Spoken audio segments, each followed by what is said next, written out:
Hello, everyone, and welcome in to another edition of To The Point Podcast. I'm your host, Noah Warren. Hope you guys all had a great weekend. I know I did lots of sports to recap today, lots to get into, where we had the Masters, we had the UFC pay-per-view, the NBA playoffs technically begin on Saturday, although there is the play-in tournament. So is that the postseason, isn't it? Either way, there's games tomorrow night, and they're win and you go home type scenarios. Also going to talk about obviously the NHL and the Major League Baseball first 4 days of the season. I've enjoyed it. I've watched a lot of baseball over the last couple of days, and it's hard to make assessments right away, but I will touch on a few things as we go through the course of the show today. But let's start with the Masters. And if you're listening, if you're watching, if you have any comments, if you want a topic that's being discussed, please let me know in the comment section if you're listening to us live. But Augusta National, the Masters, I can't say it was one of the Masters that I enjoyed watching the most. It was anticlimactic. It was never really past the second hole yesterday where Cam Smith had went birdie to start. He was within 2 strokes of Scottie Scheffler.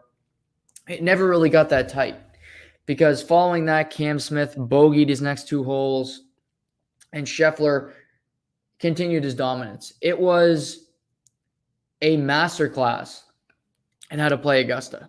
Scottie Scheffler shoots a 5 under, a 3 under, and we hardly saw him get into any trouble. The last hole on Saturday where he put into the trees, where he had to take a drop. But other than that, he was rock solid. He didn't seem like the pressure got to him, 18 aside, which we'll get to. But it was Scottie Scheffler really demonstrating that he is worthy of being the best player in the world. I definitely thought when I saw Scottie Scheffler was the new number one player in the world that it was premature. That, yes, he had won 3 events that season, but to me, to be the best player in the world, you have to at least have a major under your belt. And he answered those questions. The 25-year-old 67 days ago did not have one PGA Tour win under his belt. He now has 4. He dominated that course like no other. He's the 4th youngest player to win Augusta, behind Tiger, Spieth, and Jack Nicklaus. It was truly spectacular. And if Rory McIlroy didn't have the 8 under course tying record day, it would have been even more boring of a Sunday at the Masters because, yes, Shane Lowry went 3 under and he finished in 3rd place, tied with Cam Smith, who went 1 over for the day. There's obviously Colin Morikawa, who went 5 under yesterday, good day, but he still lost by 6 strokes, coming in 5th. So it was just from early Friday on, it was Scottie Scheffler, and that was it. Nobody got really that close. And when there was a hiccup, he didn't make mistakes while his opponents did. Cam Smith had a chance to win. He couldn't control his driver. It sprayed everywhere, and he missed some putts that I'm sure he'll be looking back on, wishing he had back. But I do think we are in this new wave of golf where Scottie Scheffler is the number one player in the world. He now has a major under his belt. He's tied for majors with guys like Jon Rahm, Justin Thomas, all these players that before this tournament were seen in higher regard to Scheffler. But I do think there's the reset now where who is the top dog? Who, when you're making your picks, when you're on FanDuel or on these accounts and you're saying who's the favorite to win every major, I'm not so sure there is a set guy in golf right now. Scottie Scheffler won this major, but Gary Woodland has won a major. Danny Willett has won a major. Justin Thomas only has 1. Jon Rahm has 1. Dustin Johnson has 2. it's very back and forth. Colin Morikawa finishes 5th. He has 2 majors. He's very young as well, like Scottie Scheffler. But I find it very hard to say that there is one guy in golf where you even could say, if you have we're doing it in fractions and you have a pie. I have a hard time saying that you could put 50% of your trust in one guy. 50% of that pie, you're giving it to one guy. I don't see that person out there. It could be Scottie Scheffler. I mean, he won 4 times in 67 days. That's unprecedented. But there's still that doubt for me. I still need to see more. But again, I need to see more from everybody else. You look through this. McIlroy comes in second. Rory McIlroy has not won a major in 5+ years. Sure, he had a great day. 8 under, ties a course record, finishes in second. But what's the thought coming out of this major? Well, Rory didn't win Augusta again. He's 1 major away from finishing the Grand Slam, winning every major. It's Augusta. So if he wins the PGA, if he wins the British or the US Open later this year, sure, it's a great achievement. It's a success. But ultimately, I think Rory McIlroy will be looked at the remainder of his career like Phil Mickelson, where Phil's a great golfer, but he's never won the US Open. He doesn't have every major, and therefore it's always you're like, well, he was great, but he didn't get this. Shane Lowry finishes 3rd. He's won a British Open, but he'll never be regarded as one of the top golfers in the world. Cam Smith has won twice on tour this year. I think Cam Smith will win a major in the not too distant future. But you can't have faith in Cam Smith to be the guy moving forward. He's never won a major. He gagged away a Sunday. Sure, he finishes 3rd, but he should have finished. He finished 5 strokes off the lead. So we go through it. To me, the best player in the world is Colin Morikawa. But do I have 50% faith that he's going to win the PGA next month? I don't. I can't give it to anyone. And with all that being said, I think that's better. Tiger Woods was the focus of this year's Masters. He'll be the focus of every tournament that he plays in for the remainder of his career. But in his prime, in his heyday, 80% of people, you put your faith in that Tiger Woods is going to win that tournament, in particular the majors. I'm not so sure that was that great. Yes, Tiger helped Nike. Yes, he helped his personal brand. And of course, he helped the sport of golf reach new heights that the sport I don't think ever thought it could, especially when it comes to diversity and getting minorities to watch a white man's sport. But when it comes to the product, when it comes to interest, when it comes to intrigue, I'm not so sure it was ever there. It was Tiger Woods and everybody else. There was no heel. There was no villain that could go after Tiger, could threaten him for dominance. It was Tiger or bust. So in that sense, it was very predictable. It was very mundane. We are now in a position where there is no set head honcho. There is no guy that you go into every tournament that you say he's going to win. I'm sure you have your drafts for majors, things of that nature. Jon Rahm will get picked first. But Jon Rahm was paired with Tiger Woods yesterday, and they teed off at 11:30 a.m. They were on 17 by the time that Scottie Scheffler and Cam Smith took the course. Their round was basically over by the time the leaderboard was there. So Jon Rahm was an afterthought. He barely made the cut. Victor Hovland was in the first group out on Saturday morning. I'm just making the point that there is no set guy. For Canada, could Corey Connors win a major?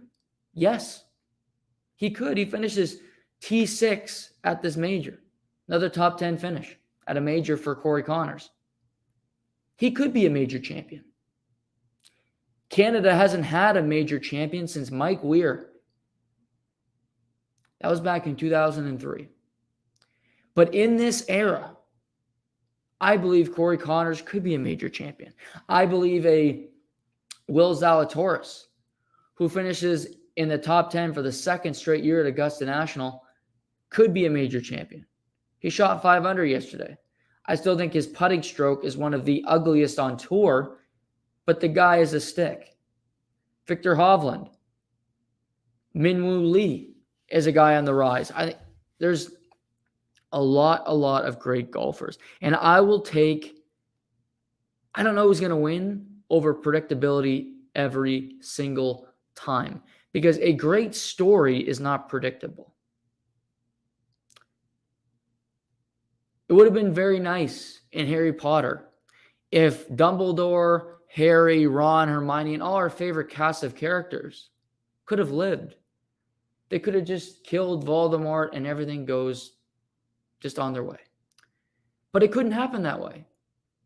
Dumbledore has to go so that Harry can defeat the villain and move on to greener pastures, have a better life. That was what made it more compelling. That's what made you want to throw the Half-Blood Prince book like I did when I was spoiled in grade 6. Now I realize this is a sports podcast. I'm making Harry Potter reference, but I think you know what I'm going at. Every story is not focused right down the middle. It's not just a street that just says, keep going, just go forever. There's no drifts, there's no potholes. You're not hitting anything that make you go off course. There has to be impediments. There has to be something that makes you interested. There has to be. Now, are there, Bryson DeChambeau is entertaining, Brooks Koepka, some of these guys. But at the forefront of it, what you want is, who's going to win today? Who's going to win this? I don't know. People thought Tiger Woods could win Augusta. I never did. But people, legitimate, smart people, Nota Begay, said it on the Dan Patrick Show on Friday that he thought that Tiger Woods was going to win the Masters. Now, it looks crazy, but that's where golf is right now. Phil Mickelson won a major last year at 51 years old. Crazy shit can happen. Now, for Tiger Woods, not the weekend he wanted. Struggled, in particular on Saturday, had a really rough day. I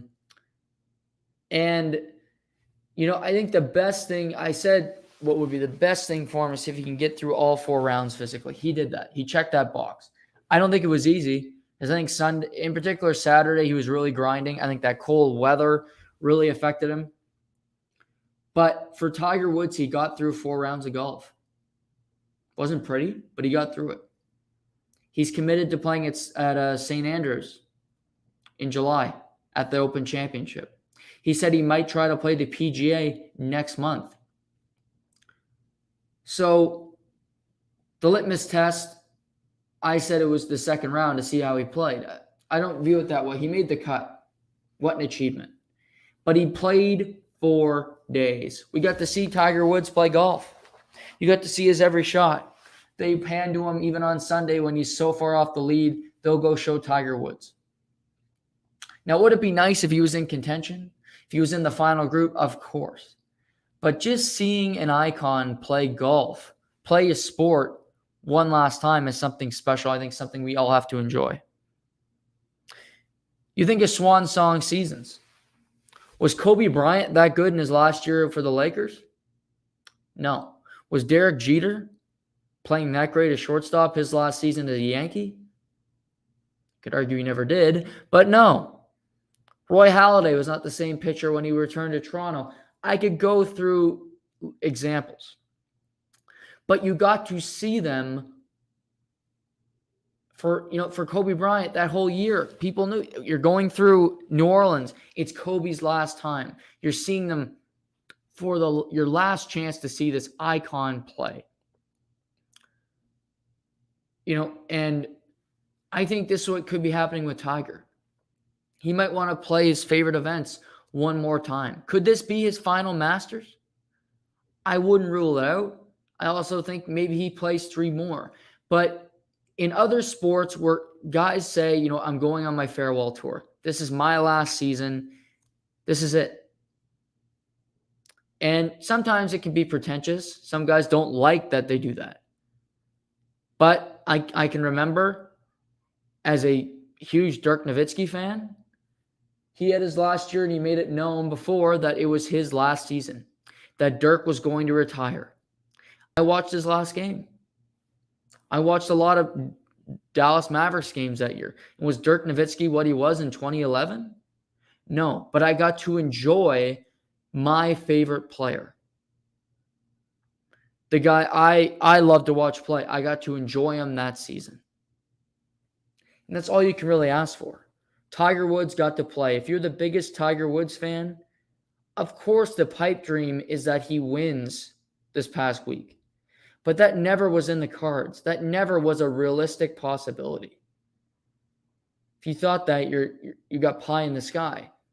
But maybe he gets better. Maybe his send-off is a truly Hollywood moment where he could win the Open Championship, or he returns to Augusta National next year and makes a run at it after a full year of recovery, a full year of playing some tour events along the way. Maybe that's the great story here. We have to wait and see.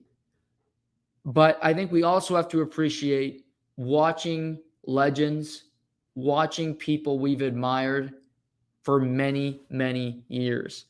Even if you're not a big Tiger Woods fan, he changed the sport. Golf is not a contact sport, but I don't know if there's an athlete that is more feared in their sport like Tiger Woods is in golf. That he might not have that same aura, that same mystique, but the respect is still there. Bryson DeChambeau missed the cut. He stuck around to watch Tiger's round on Saturday. Bryson DeChambeau is not doing that for everybody, but he did it for Tiger. So that's what I think we all have to think about here. Golf's in a good spot, and to put a cherry on top, Tiger Woods is still here. He's still playing. He's going to be at the Open Championship. Maybe in a month's time, he's at the PGA. Wouldn't that be something? It's still unknown. But let's enjoy what we have. He gutted out 4 rounds of golf this week. I think it was extremely difficult in his body. I think he's extremely sore today. But he did it. And he did it for the fans. He did it for the people that have supported him. Sure, he did it to prove it to himself, but at the same time, we all got to enjoy it together. Maybe one last time, but even if it is one last time, it was one more time than we ever thought we would get. I loved it. I thought it was, like I said, it wasn't one of the most entertaining Masters ever, but it's still Augusta National. It's still such a fantastic event. I love it every year. Those greens, the look, the hole on 16. You get moments. Stuart Sink getting a hole-in-one, then missing the cut, but still getting a hole-in-one. Rory McIlroy getting 2 birdie putts from the bunker yesterday in crazy fashion. Scheffler finishing the tournament with a 4 putt on 18. What if it was a 1-stroke lead? He loses the tournament to Rory McIlroy. Thankfully, he escaped. But, that even had drama. So, we're down the first major of the season. Again, a month's time we'll be at the PGA. We'll see what comes of it. But congratulations to Scottie Scheffler. 4 wins in 67 days. Truly taking the golf world by storm. He doesn't have a personality that's really cocky or abrasive. But I think for his sake, he should show some. And I'm not talking about reading up Bible verses when you win.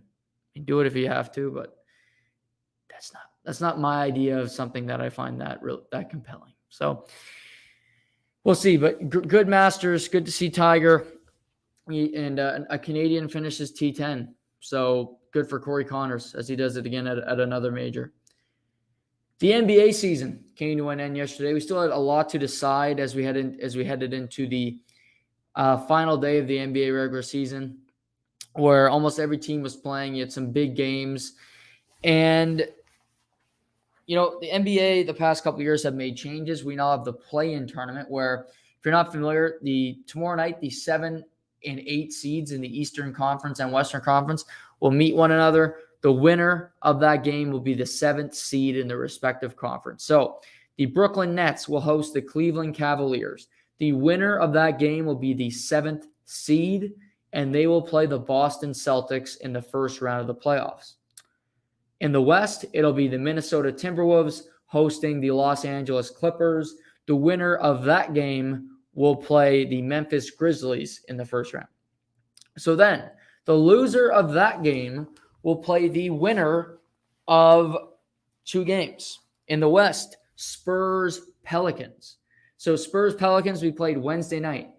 The loser of Spurs-Pelicans season is over. They're done. They technically didn't even make the playoffs. They get 1 extra game, so you can sell some ticket revenue, and the mothership and TNT can have some programming.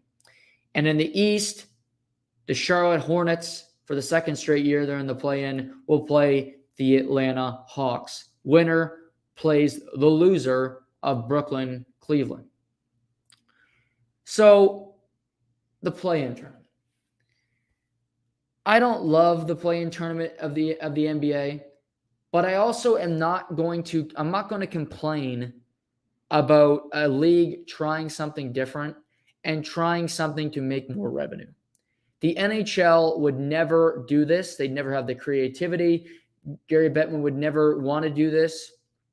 Now, I don't think the play-in tournament is the way to go. There's going to be 4 extra, there's 6 extra games. So that's positive. That's more revenue. That's a positive thing for the sport. However, what I would do if I ran a sports league, if I was a commissioner, I would have 8 teams from the East, 8 teams from the West.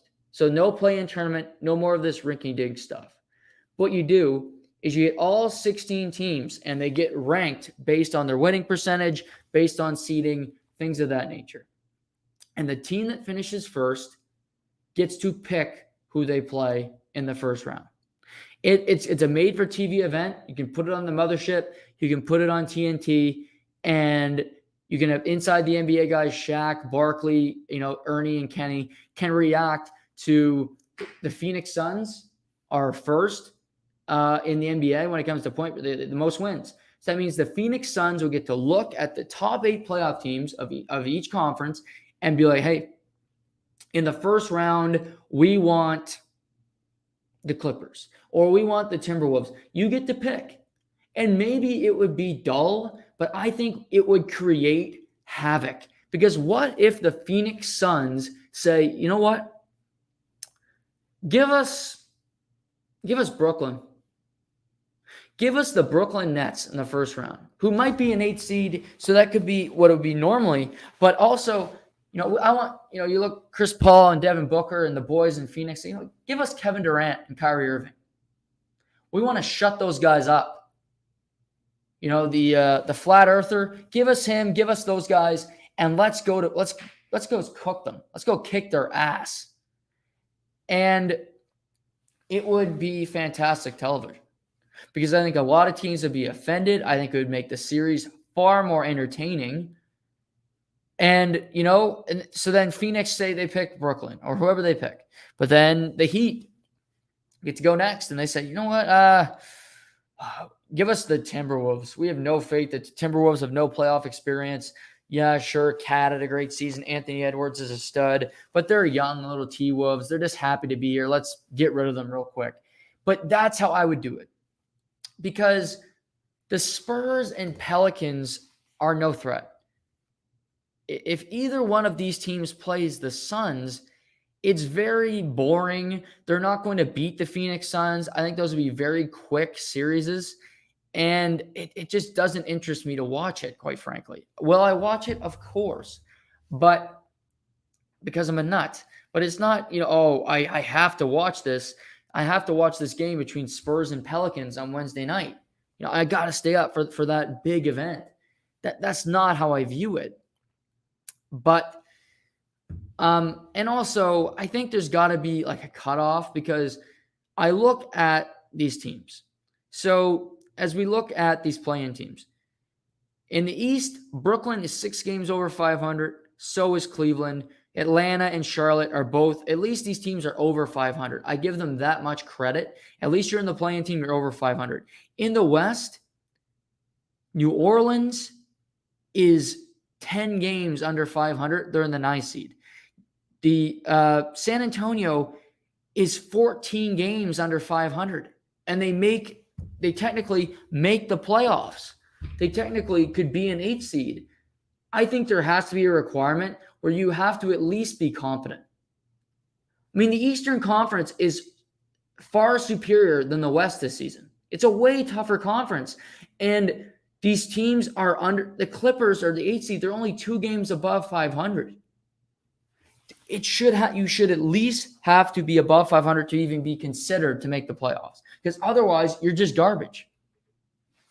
New Orleans went from a tanking team to, okay, well, CJ McCollum's available. Let's pick him up. Now we'll make the playoffs because we're competing with Sacramento, who are a joke, with Portland, who tried their damnedest to catch Oklahoma City, catch Houston. Couldn't, because they tanked too late, but they only finished with 27 wins. The Lakers, who were a joke all season, a punching bag, a punch line, if you will, throughout the whole season. So I don't mind the play-in. Like I said, it's creative. It brings something to the table, but I think it can be tweaked. If you're going to keep the play-in style, I would do just maybe 7, 8, 9 play in like a tournament. Maybe it's, over the next 3 nights, you have a tournament. It's like every team plays each other. And say Brooklyn plays Cleveland, plays Atlanta.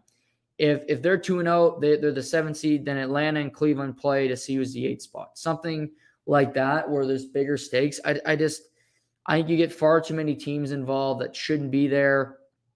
And I'm interested to see the ratings, because last year, you had, I think Phoenix was in a play-in game, and you had some interesting teams. And LeBron complained about it and this and that, and he killed being a play-in game this year. But in the East, I think Brooklyn, Cleveland will do good ratings on Tuesday night, because you have Kevin Durant, you have Kyrie Irving, and I think people will be watching that game, oddly enough, hoping that Brooklyn loses. And I think the NBA, if they had a gun to their head, would hope that Brooklyn loses that game, because I think they obviously want Brooklyn to make the playoffs, but they want them to play another game. I don't think they want Friday night to be Cavs versus Hawks. I don't think that's going to be a game that's that sexy, that's appealing. Clippers, T-Wolves, again, I don't know. I'm just curious to see what the ratings are like, because I just can't see that many people. And again, I'll sprinkle around. It'll be in the rotation, of course, but I'm a huge sports fan. Are people going to be, I'm going to go out of my way to watch Spurs Pelicans? I just don't. Are people going to go out of their way to say, I got to watch Hornets Hawks? Now, out of all the games I've mentioned so far, I think that's going to be the best one. If I could watch one of these playing games, and it includes the Brooklyn game against Cleveland, I would pick Hornets Hawks, because I think LaMelo Ball is incredibly fun to watch, and I think Trae Young is incredibly fun to watch. Atlanta is in the play-in game. They need to win 2 games to get in. They were in the conference final last year. People forget that they lost in 6 to Milwaukee, and many people would argue they should have made it to the NBA Finals. with Giannis's injury. But that I think this is how it's going to go. I believe that the Nets will get by Cleveland tomorrow night. Cleveland's got a bunch of injuries. They've hit the skids down the stretch, and just Brooklyn is just a better team right now. I think that I could see the Clippers beating the Timberwolves, and the reason I say this, the Clippers have more playoff experience. Again, they're a conference final team last year as well. Although they don't have Kawhi Leonard, they do still have Reggie Jackson. Paul George is back. They got a nucleus of players that have played together, and the Timberwolves have no playoff experience. Karl-Anthony Towns, Anthony Edwards, they're very new to this. Again, I think people in Minnesota will be jacked up because it's a playoff game. You win it, you're playing Memphis, which I think is a better matchup because you're playing a team with little playoff experience as well. But I could see the Clippers winning that. And then as you go forward, who the hell knows? I mean, the second round of playing games, I believe the Pelicans will beat the Spurs. But again, it's two teams that have no playoff pedigree. I mean, you got Greg Popovich. I'm sure he'll be geared up. It could potentially be his last game as an NBA coach. I haven't heard that it is if they lose. But, he's coached the Spurs the last number of years. They've had little success after Duncan, Ginobili, and Tony Parker have retired. And it doesn't look like they're going to be gangbusters moving forward. So maybe that's the appeal. You watch Pop's last game. And I think the Hawks are slightly better than the Hornets. Gordon Hayward is hurt. Looks like Charlotte's a little banged up. So I think Trae Young will do enough to get Atlanta to play the loser of the Cleveland-Brooklyn game on Friday night. So that's where that stands. But there's also set matchups when it comes to the NBA playoffs. So we have series that are locked in, set in stone, and those will begin on Saturday. And when it comes to Canada, the Toronto Raptors are the 4th seed. The 5th seed, and they have drew the Philadelphia 76ers in the first round of the playoffs. I think this is the best possible matchup for the Toronto Raptors. They are a team that missed the playoffs last year, were in the lottery, got 4th. Scotty Barnes turned out to be a godsend, and he's really helped turn this team around. But if you could play Miami or Boston or Milwaukee, I picked the Sixers out of those top 4 seeds. And I believe that the Raptors are excited that they got the 76ers. I don't think they're afraid of them. And quite frankly, I could see the Raptors winning this series, pulling off the upset. And obviously, you look at it, just squaring it up. Embiid is going to be a problem for the Raptors. In the past, they had Marc Gasol. They had Ibaka, who did enough to bother Embiid.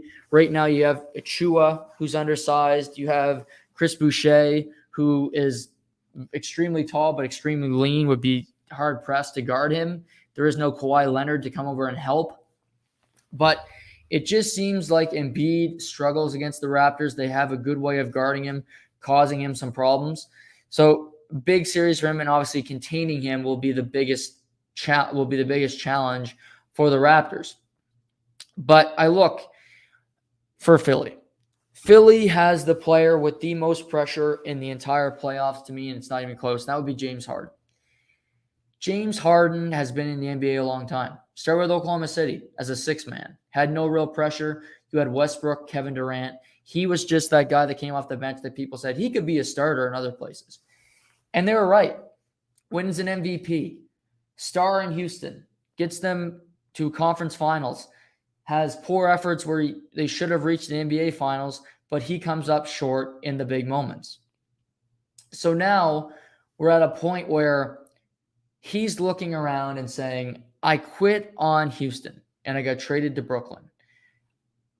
A little over a year later, I'm tired of Brooklyn. I hate Kyrie Irving. His ideals are stupid. He's selfish. I'm sick of this.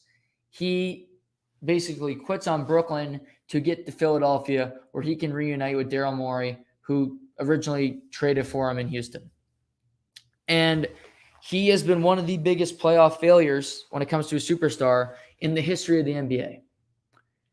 And he always comes up small. And in the past, he was at his apex. He was at least an MVP. And you could look at his regular season and be like, well, if he can just put it together, he has all the tools. But as I look at James Harden right now, he is a guy I don't trust in big playoff moments. He's a guy that's not in the best shape. He's a guy that just seems he's not what he used to be. He used to be able to blow by people. He had that ability. It's just not there right now. And not only that, but the Philadelphia 76ers best defender, Matthias Thybulle, and this is a crazy story. I learned this morning listening to the Mothership. Matthias Thybulle got one COVID-19 vaccine. He got his first dose.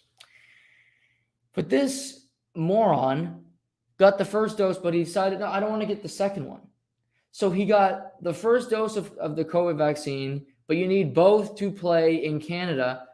But no, he was too lazy or too incompetent to not just go get the other one. If you were an anti-vaxxer, okay, I get it. Well, you already got one. So you already bended to the system, if you will. You already cracked.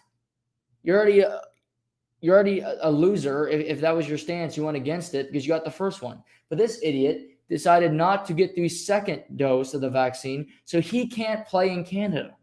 So the 76ers' best on-ball defender, a guy who shoots great corner threes, a really good player, I like him, really good player, was too stupid, too incompetent to not go get the second jab. He got the first one. So it's not like, oh, okay, I'm against, it's not Kyrie Irving where at least he stuck to his stance. This guy's like, oh, I'll go get the first one. Nah, I'm playing in Nintendo Switch. I can't go get the second jab. Like, they're selfish. Like, Kyrie Irving is selfish. The guy is a pain in the ass. I think he's out to lunch. But at least he stuck to his guns. At least he had the courage of his convictions. At least he meant what he said. This guy is just stupid or lazy or incompetent or what was the favorite answer on the test? All of the above. So your best on-ball defender can't play in Canada. So that means I think this series going between 6-7 games, 3 of those games, he can't play. So it means you're going to have a different starting lineup. You have to start a new player. Your rotations change. It's a big difference. He can't play in those games. Because even if he got jabbed today, it's 2 weeks. When you get whatever it is, Johnson, it's 2 weeks. You got to let it soak in, whatever the fuck the science says about that. You got to let it breathe. It's like you're apologizing to your girlfriend. Just let it breathe. Let her take it in. Let her breathe in it. Let her embrace that you're sorry. Make her think it. So that's what he can't play in Toronto. So Harden is not that great, not playing well. I don't trust him. Your best on-ball defender can't play in Toronto. Your team is severely worse without Seth Curry, without Drummond, because you had to trade those guys for Harden. So beyond Embiid, you have DeAndre Jordan. Joe Reed was playing some. This team would be better. The Sixers, I'd have them going farther in the NBA playoffs if they did not trade for James Harden. If they still had their players, and so they traded Ben Simmons to Sacramento for Buddy Hield or even Tyrese Halliburton, which would have been incredible because I think that kid's a stud playing for Indiana. But if you would have done that and not traded away Drummond, who's playing well, Seth Curry, who's so important to your team, they'd be in better shape. But I'm not going to make predictions yet. But I think the Raptors have a very good chance of beating the 76ers. To me, it's not an upset if they win it. That's a pick'em series. Yes, 76ers have home court. That can be a big deal, especially in basketball. But we've seen in recent years that started to shift. Number one seeds aren't win. It used to be you get number one seed, you're winning. It doesn't work like that anymore. Things have changed. The Lakers had home court against Phoenix. They lost in the first round last year. Celtics, LeBron's last year in Cleveland had home court. They lost in Game 7. Shit happens. It doesn't always work out. Okay, you have home court, you automatically win. Maybe this year, but I think the Raptors are in a good position to compete for and advance to the second round. And for them, they're in the side of the draw with the Miami Heat, and potentially it would likely be the Heat. Maybe if Brooklyn loses, they could play Brooklyn. But I would rather play the Heat in the second round than Milwaukee or Boston for that matter. Milwaukee's the best team in the East for me, but I try to avoid, for the Raptors, they're not a championship caliber team. But could they go on a run where they get to a conference final? Yeah, maybe. Because who knows? Atlanta wasn't a championship caliber team. They basically have the same team as they did last year. They're in the play-in. So things can happen where you get breaks your way. We'll see. That's one matchup. Boston Celtics will play the Chicago Bulls. That is the 3 versus 6 matchup. Or no, sorry, it's the Bucks versus the Bulls. Celtics are awaiting the play-in result. So the Bucks will play the Bulls. For the Bucks, I think it's going to be a really smooth first round. The Bulls are beat up. By mid-season, they look like a team that was going to be a threat in the playoffs. I think this will be a really easy series for Milwaukee, a good cakewalk. I could see them sweeping the Bulls. Maybe the Bulls fight, get one win at home. But the Bucks are just a better team. Lonzo isn't playing. Caruso's banged up. It's going to be a lot of DeMar DeRozan. Zach LaVine is playing hurt. So I think this is a really good draw for Milwaukee. They rested every starter and some yesterday, and they lost to Indiana by like 50 points. So you could argue they didn't want to get Brooklyn potentially in a play-in game, which, you know what, that's their prerogative. I don't blame them for that. You could say they're ducking their possible opponents, but I'm going to give them the benefit of the doubt because they beat Brooklyn last year to win the NBA championship. I feel like they can beat anybody, but they just might want an easier first round. It's so beneficial when you can sweep a first round potentially and you get rest and you get time to recoup, and you might see the Celtics have to play the Nets, which is what I hope. I want to see that series.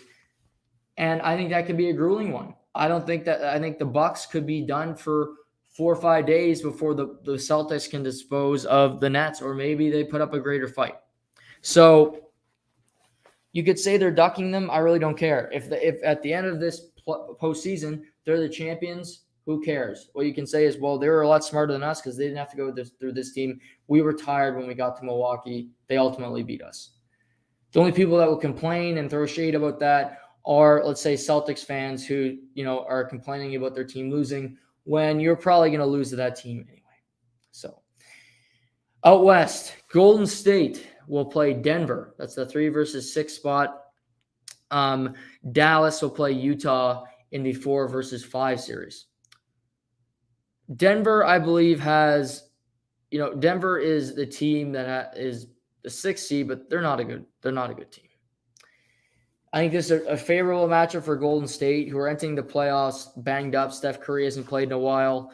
They've been banged up all year. They've been really inconsistent. I think this is a matchup they can really exploit. Denver has been a team all year that's been carried by Nikola Jokic. Jokic is I think he's the MVP.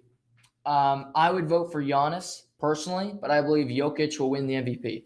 And if you're looking at the award and you define it as the most valuable player to his team with the players around him, it will definitely be Nikola Jokic, because he's dealt with injuries all year to Aaron Gordon, to Michael Porter Jr. Jamal Murray didn't play a game. And you look around and you go, the guy is almost averaging a triple-double, and he's getting his assists from guys like Bones Highland and Jeff Green and Boogie Cousins. It's a cast of characters that would not impress anybody. He's playing with really inferior talent. He got to a 6th spot. He was battling for 5th all year. It came out the last day with Utah for that 5th seed. And I do think that Golden State should be able to win this series. But I think it's better for Denver to play Golden State right now than it is to play Dallas. Obviously, Luka Doncic got hurt yesterday in the last game of the season for Dallas. But since Doncic has been with the Mavericks, they have never won a playoff series. They haven't won a playoff series since they won the championship back in 2011, 11 years ago. I believe that ends this year. Utah has just been sputtering their wheels. You got Mitchell, you got Mike Conley, and the team is all I thought to be better this year, and then they're just there. I think Dallas, although Luka is the only star on the team, really, Dinwiddie, their cast of characters will come to play. They'll make big shots, and I think we'll see Dallas win their first round. And a Dallas Golden State second round will be a Golden State Memphis potentially second round. Then you have Phoenix that would get the Mavericks. So that'd be fun as well. But like I said, the Suns and the Grizzlies are waiting to see who their opponent will be. Tomorrow, if Minnesota versus the Clippers, the winner of that game will play Memphis in the first round. The loser will play the winner of Spurs Pelicans, and they will meet the number 1 seeded Suns. And those series will likely begin on Sunday. As right now, the NBA postseason schedule is as follows. Saturday afternoon, 2:00, you got Mavericks Jazz, which I'm surprised that's the first game. I thought it would be the Raptors. Then I'm like, well, no, they're playing the Sixers. That game's probably on the mothership.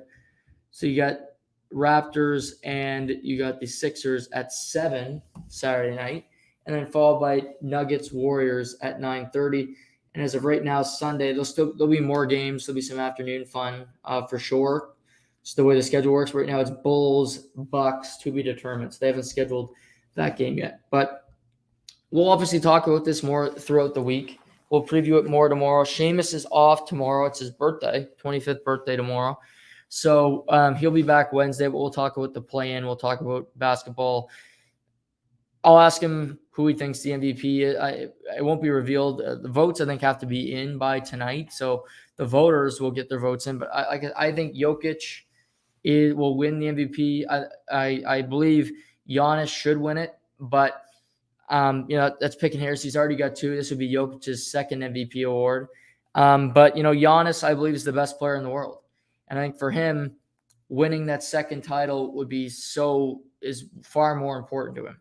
He'd have 2 championships and in all likelihood 2 finals MVPs and 2 regular season MVPs. So how big would that be for his legacy, for his career, if he could accomplish that feat? Still has a long way to go. I think it's going to be a tough postseason for him. Obviously, last year they went Game 7 in the second round against Brooklyn, went into overtime. Took them 6 games against Atlanta in the conference final, and it went to 6 against Phoenix after being down 2-0. So I think the Suns are better than they were last year. I think they're far more confident. I don't think we'll see them buckle like they did last year. But the Bucks are still a good team. They still have that championship identity. And as we head into the playoffs, the rematch to me is still what I'm going to pick. I said at the beginning of the year, I thought the Bucks would play the Suns again. I didn't buy into that Lakers Nets hype because I think that was just the mothership and people, voting for LeBron. I think we'll see Bucks, Suns in the NBA Finals again. They're the 2 best teams, in my opinion. Yes, the Heat finished first. I believe the Bucks will beat them in a series. They swept the Heat last year in the first round. And to me, the most dangerous team for the Bucks will be the Celtics. Maybe they meet in the second round. That would be a lot of fun, that series. That'd be a lot of fun. If they could meet in the second round, I believe those would be the 2 best teams. And we'll see if Robert Williams can come back. That'd have a big impact on the Celtics and how they'd fare in that series when it comes to defending, some of those big guys in the paint. But I like the Bucks and I like the Suns to get back to the NBA Finals and meet up with each other once again. What a UFC card over the weekend. Obviously, UFC is a sporadic sport that I thoroughly enjoy, and a couple big fights on the card over the weekend. You saw really the fight of the night for me was, I mentioned it last week, but Khamzat Chimaev beating Gilbert Burns in a thriller. He wins via unanimous decision. And to me, this was such an important fight for both guys. For Khamzat, he showed human side. He showed that he wasn't completely dominant. Gilbert Burns got some really good shots on him. It was one of the best fights I've seen. I wish it was 5 rounds because I think Gilbert might have won. But, Khamzat is just such a spectacle. He's so fun to watch. And he came out flying in the first round, had all kinds of energy. And I really think he thought he was going to be able to knock out Gilbert in the first round. But he couldn't. And the second round, Gilbert came out and just picked his spots, landed some big shots. And was the big defining moment for me was this Khamzat saying, you know what, I might not knock him out tonight, but I'm going to win by decision. I'm going to do my best to beat him here. I'm going to get him on the ground. I'll get a takedown. Gilbert tried to get a takedown on Khamzat, and he couldn't do it. The guy is unbelievably strong. And every fighter, every athlete is human. You don't dominate every time you're in there. And I think, I don't always agree with Dana White, but this weekend I agree with him twice. Khamzat is human. He doesn't roll over everybody. It's not going to be a cakewalk every time he steps in the octagon. And I think a lot of people said after that fight, well, he's not that good. He's undefeated. He beat the number 2 ranked welterweight in the world. Like, what more did you want? What more was on the table? What else did he have to prove? He won against high-end competition. He beat a guy that almost knocked out Kamaru Usman. Yes, Usman knocked him out in the second round of their title fight, but in that first round, Gilbert Burns looked like the guy that was going to be the victor. He might have run out of gas and Kamaru caught him, but it was a highly, highly contested and a really good fight. So I just think it was important for him. He had a war and he came out the other side of it. He had a battle. He had to know what it was like to go into an octagon with somebody of his caliber, a true warrior himself. And you know what? He did it. And I also think this is a big fight for Gilbert Burns because Gilbert, he didn't beat Khamzat, but I think he got his respect. I think this was a loss where he's not going to lose many rankings points. This could have been a fight where if he gets knocked out in the first round, he goes from number 2 to number 8, and he's lost in obscurity.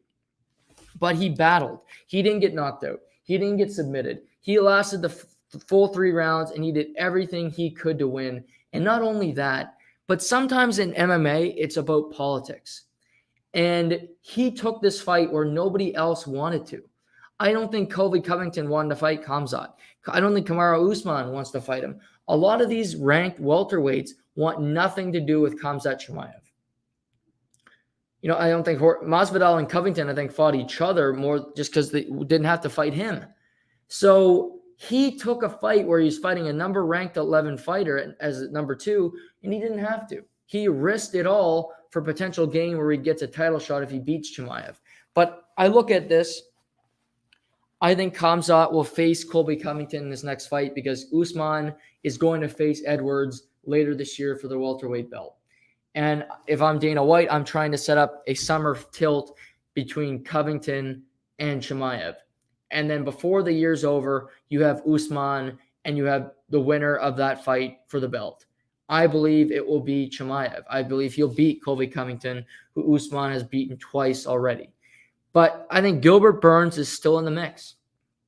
I'm not sure who you get him at welterweight. Who's the fight? Does he fight, Masvidal potentially, who's really on a downward spiral? I don't know who the guy is that you book him with, but he's still very high in the rankings. He's earned a lot of respect. And I think the UFC will appreciate the fact that he put on a great show. He won Fight of the Night honors, so he gets a bonus. And that, he stepped in the ring and did something a lot of other guys wouldn't do in that position and didn't do when they had the opportunity. So a truly fantastic fight. It was by far the fight of the night. And I think Khamzat Chimaev versus Colby Covington is the next fight to book. Dana White mentioned this. I think you do it as soon as you can. And Khamzat said it was a war. He hasn't been in one yet, so we'll see how much time he needs off. But I do think the guy's a freak. I think he wants to fight soon. I wouldn't be surprised. I think July, potentially Covington versus Chimaev. And what you do is you put Usman Edwards on the same card. Right now, there's a pay-per-view in Singapore on June 11th. And you got a couple of big fights. You know, Joanna Jędrzejczyk is coming back to fight Zhang Dueli. You got Yuri Proska against Glover Teixeira in Singapore. That's on June 11th. July fight card in Vegas, and you have Edwards, Usman, and you have these two guys on the same card, so that the recovery time syncs up, and that by November, Madison Square Garden, you have Chimaev, Usman, who I think both will win those fights for the welterweight belt. That's what I would do. Again, I'm not Dana White. I don't have all that power, but that is what I'm looking to do moving forward. That's the fights I want. And if Usman loses to Chimaev, he loses the belt, and he wants to go box, then he can go box after that. But at least UFC, you get 2 huge fights out of it and 2 really good pay-per-views. Because I know myself, I buy every pay-per-view. That's just something I do. I love the UFC. I tape the main events if I can't watch them live. It's just a sport I've come to love. But Chimaev's just different. He walks out, he brings a different aura. He's a different beast in the fight game. To me, he's very much like John Jones, where you have to watch. You have to see what this guy's doing. McGregor had that for the wrong reasons because it was oversaturated hype. I believe Chimaev is better now, right now, and he's young into his career than Conor McGregor ever was. I think he's going to be a champion. I think he's going to be a big star of this sport. I think he can move up weight classes. I just think the sky's the limit on what this guy can do going forward, but I'm really interested to see what he accomplishes just in 2022. I mentioned I don't always agree with Dana White. I agreed on this. So, Aljamain Sterling fought Petr Yan in a rematch for the bantamweight title after Yan was the champion heading in fighting Sterling, and he was disqualified for kneeing Sterling in the head while he was on the ground. Sterling rolled around. It was really dramatic, and Yan had to forfeit his belt. And this past weekend, it was a 5-round. It went the distance. And to me, Sterling won rounds 2 and 3. 4 and 5 went to Petr Yan. First round was really up for debate, and I believe that Yan was the better fighter in round 1. And they ruled the fight that Sterling retained the belt. And to me, it was one of the worst judging decisions I've seen in a long time. They screwed Petr Yan, and I really wonder if this was a Russian bias thing, because Yan is from Russia. He's kind of pro-Putin. Sterling, to me, Sterling's not good for the UFC because he is a complainer. He's always saying, oh, my haters, what are you going to do now? He didn't win that fight.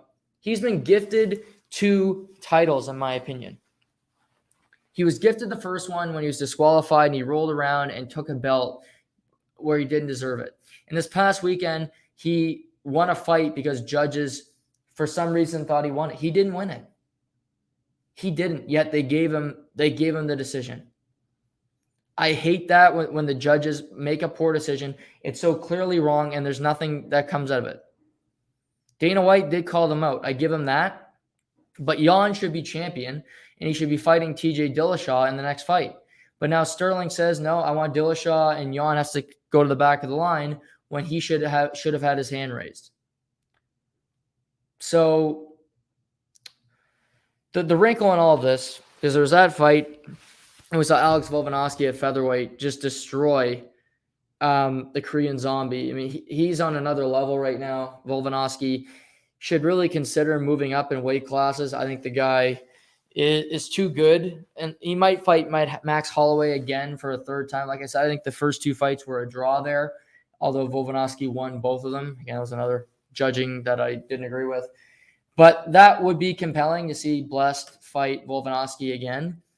But there's also this little wrinkle, and he is a small guy, but Triple C Henry Cejudo, who is a former 2-division champion, retired a number of years ago, said, he announced this weekend he's going back into the USDA testing pool. So basically they test you for drugs. They start doing those tests on you so that you have the ability to fight again. And I want to see him fight because he's one of the best trainers right now.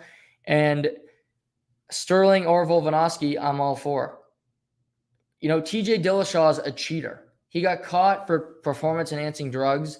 And the fact that he come back, he did beat Corey Sandhagen. But I don't want to see Dillashaw fight for a belt because he's a drug cheat. And you know how I feel about drug cheats. I've been very clear about that on this podcast. But Cejudo against Sterling would be fun. Cejudo against Volkanovski would be fun. Jan Cejudo, if they don't want to give Cejudo a title shot right off the bat, which I understand, him fighting Petr Yan would be great. I think that'd be a good fight to make. But I'm happy that he wants to come back because I think he's a really entertaining fighter.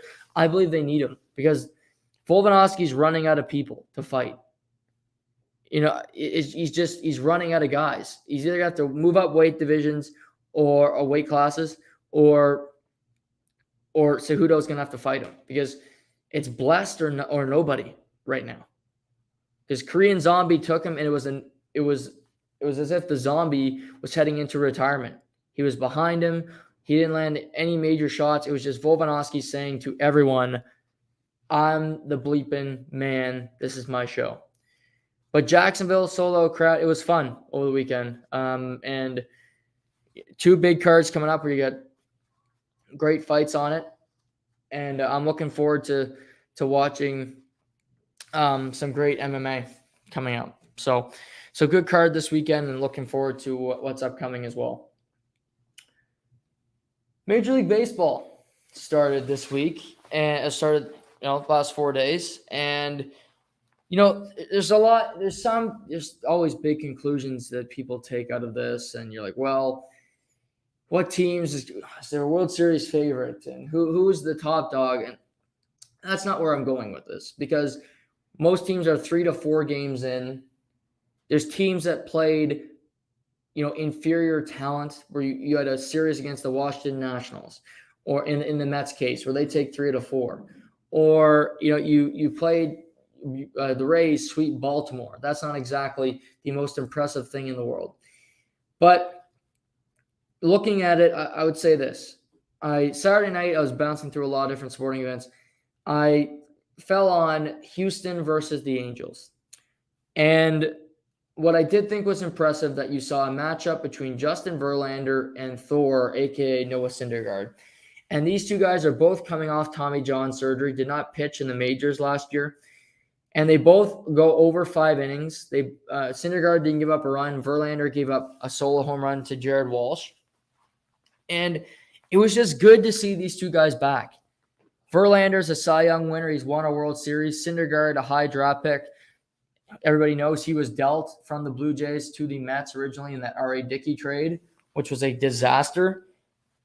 And he's throwing 95, 96, and he looked good.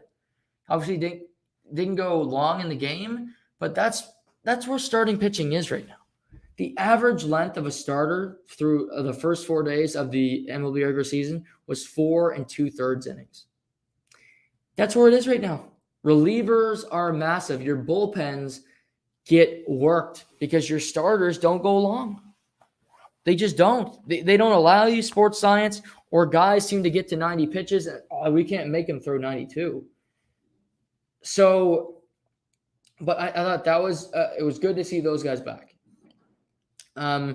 Mike Trout was back out there as well. He hits a home run yesterday, I believe, but the Angels lose 3-4 to the Astros.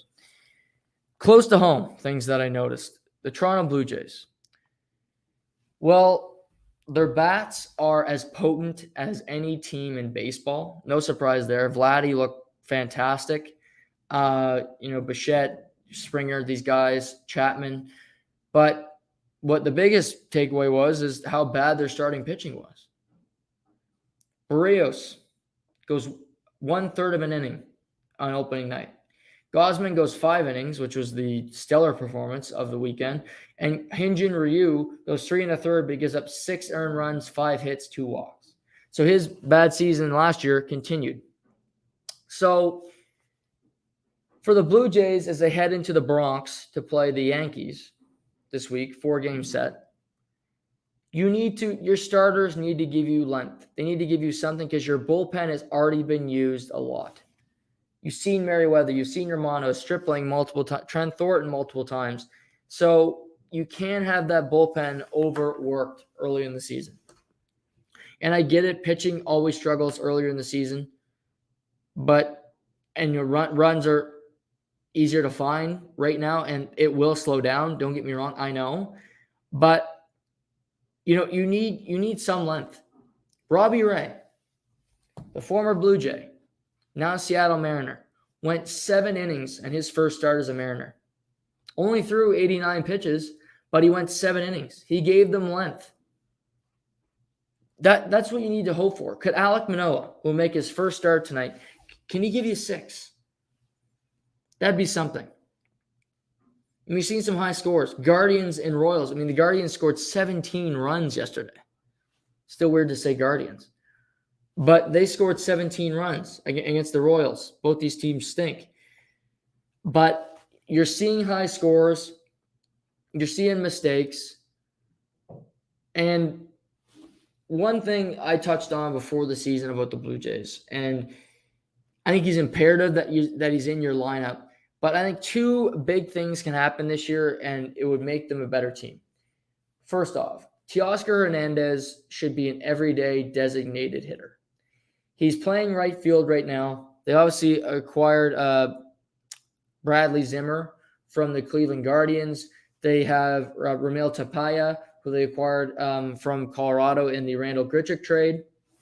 So they have options. They're not great options, but they are options, and they're better defensively than Teoscar Hernandez. So his bat is imperative. You need him playing every day, but I think him accepting the DH role, accepting it and embracing it and being the best that he can be with his bat, being a good teammate is important for this team and getting their best chance to win a World Series. So I think that's something, maybe that takes some time this year to accept, but I think it's something that Charlie Montoyo, the management staff of Toronto, should instill, should have set by the end of this season, because they need to have the best chance. Because there's a play yesterday. It's an easy play. He's in the right field, but he bobbles it. The runner moves up. They score a run on the play.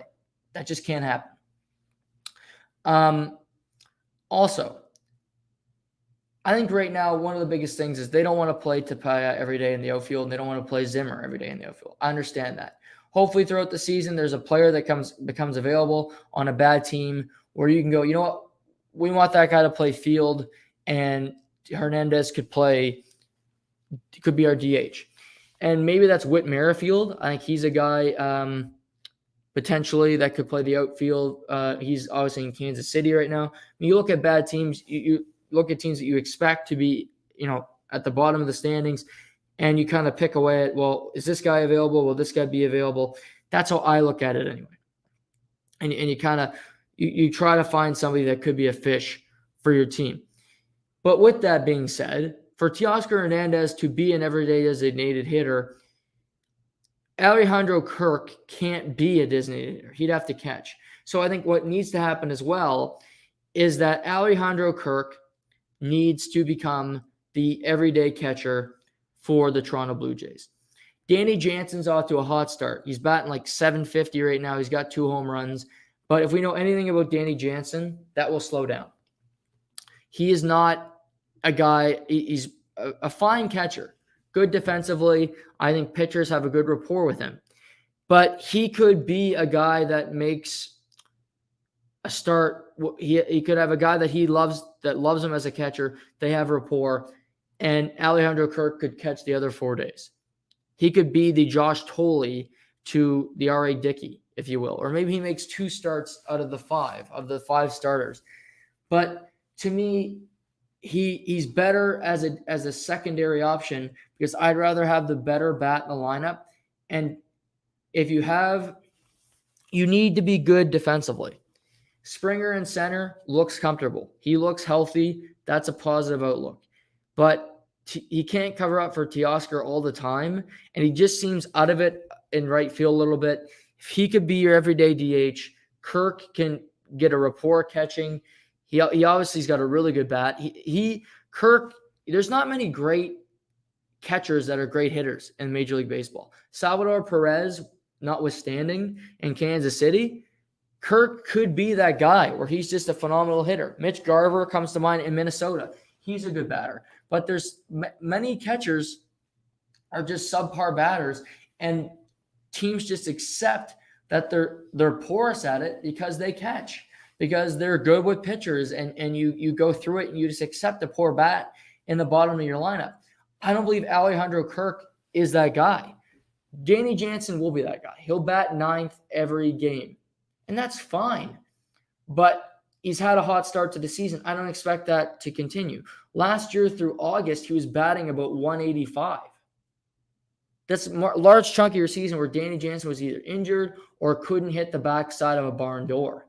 So I think for the Jays, getting Kirk going, getting him settled in as an everyday catcher is a big deal as well.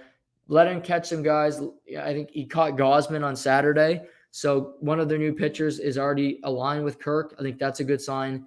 So I look at that as just projects, because I think the Blue Jays are going to be a good team. Obviously, their starting pitching had a tough start to the season. Barrios was a disaster.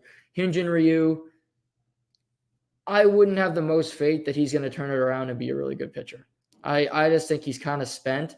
Gausman, I expect to be good. Manoah, I think he's going to be good. I don't expect a sophomore slump.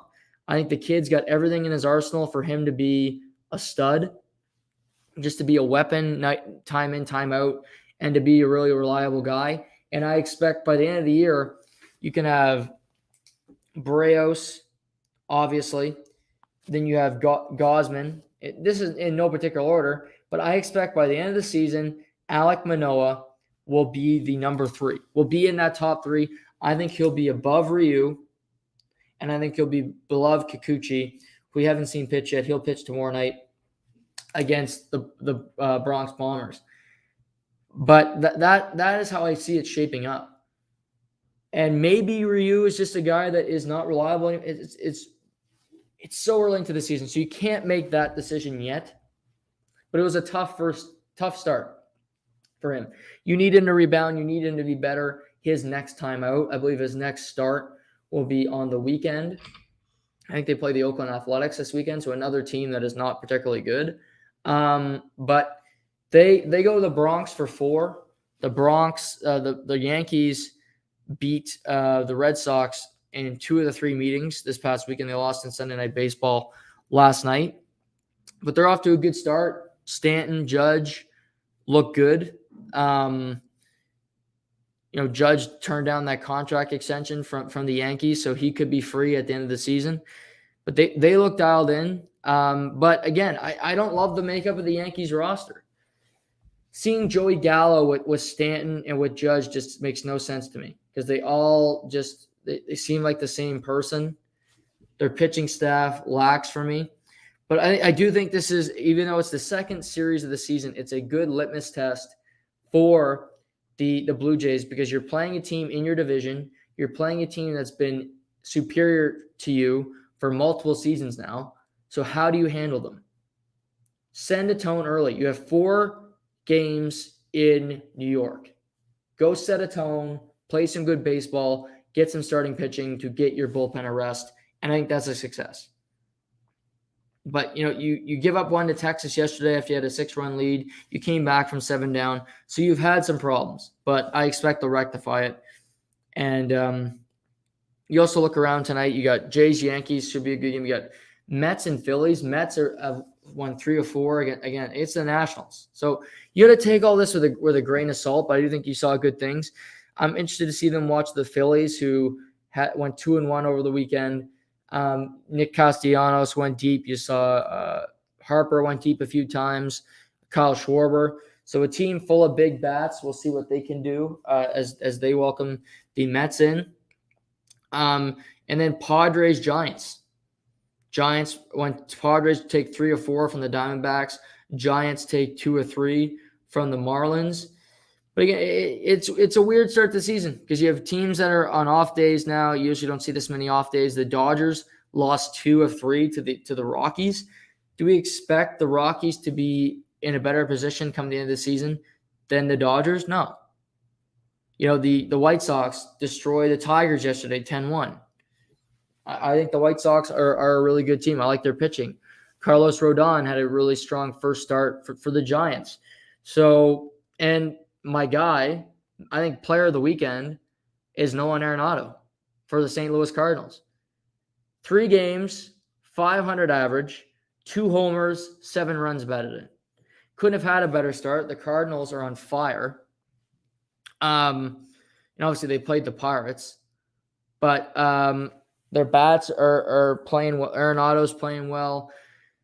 Again, it's super. You can't make too many judgments, too many big hot takes, because there's not enough sample size for you to have a strong opinion. But I will say it's early on in the baseball season, but I'm enjoying it. I'm watching a lot of baseball. There's one game in the NHL tonight, which is Winnipeg, Montreal.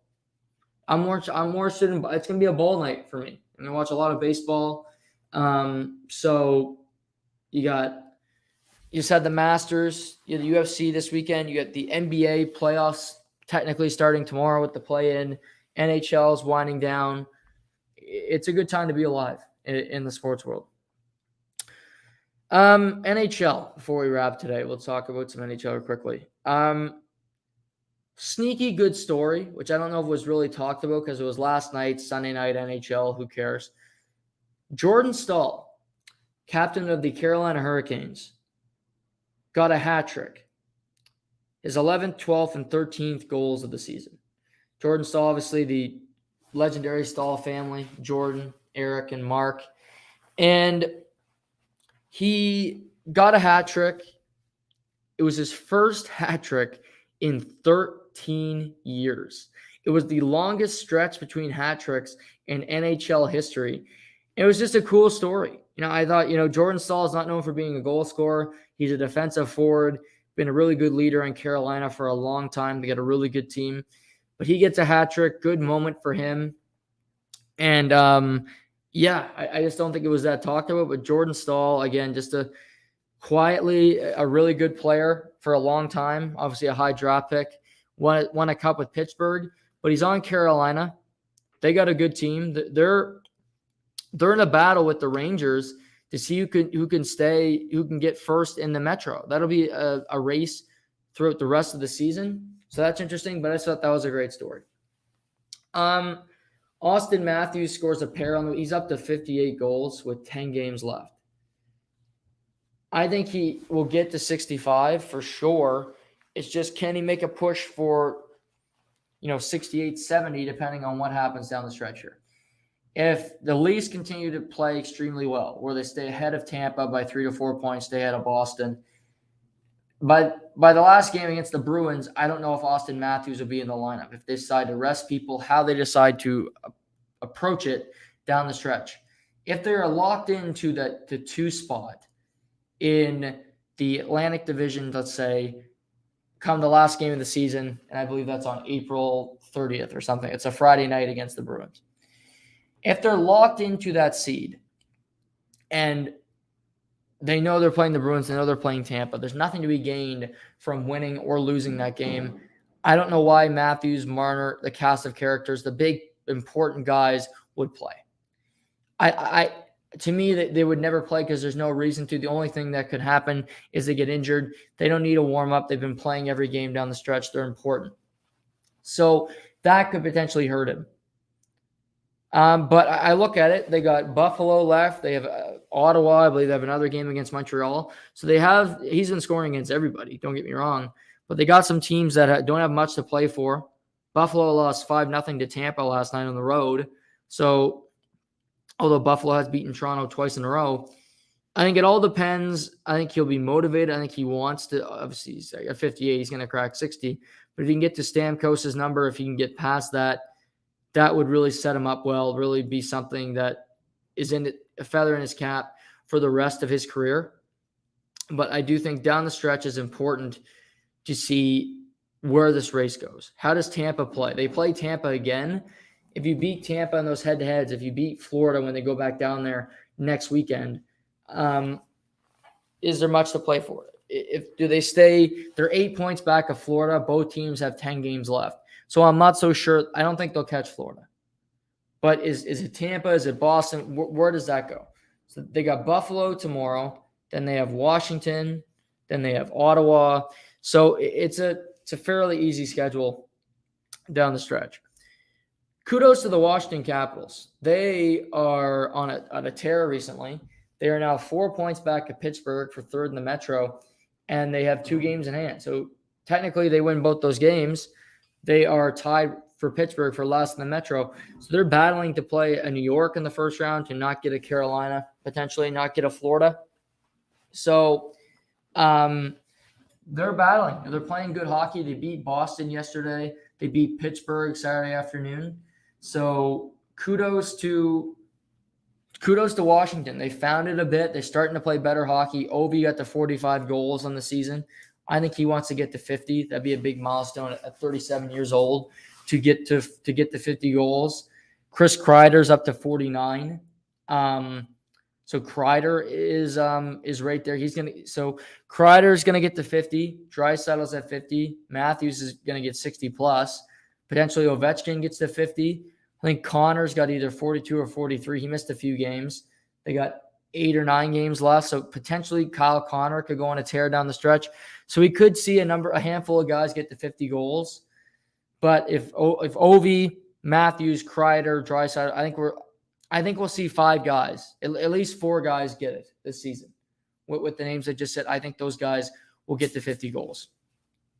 Only 1 game in the NHL tonight, and that's Winnipeg at Montreal. No Mark Scheifele. He was injured in the game last night against Ottawa.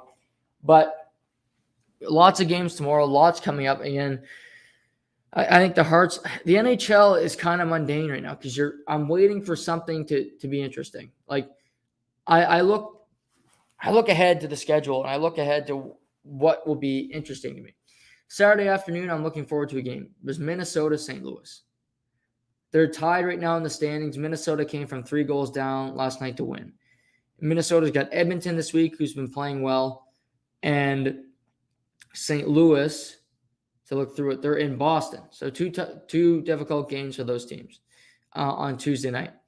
But as we get forward, I want those teams still to be tied when we get to Saturday in points. I want that to be a big game. It's actually a nationally televised game. It's on the mothership.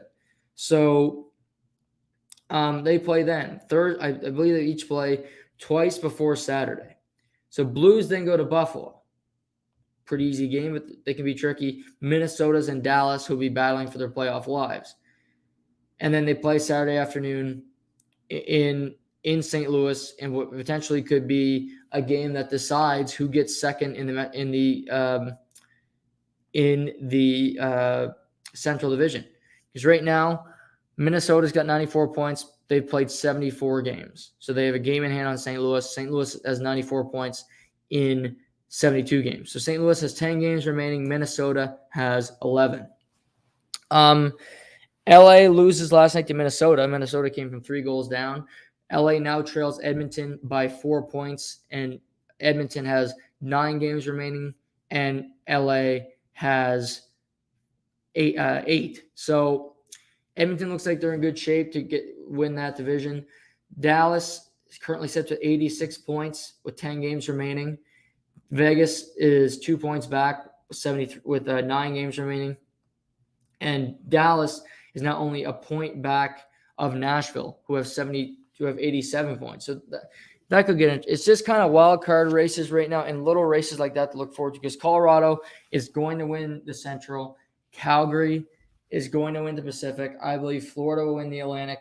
Metro is a race that should be compelling as we get on the stretch. But I'm looking for little battles because I think the Heart's on lock already. We got 3 weeks left.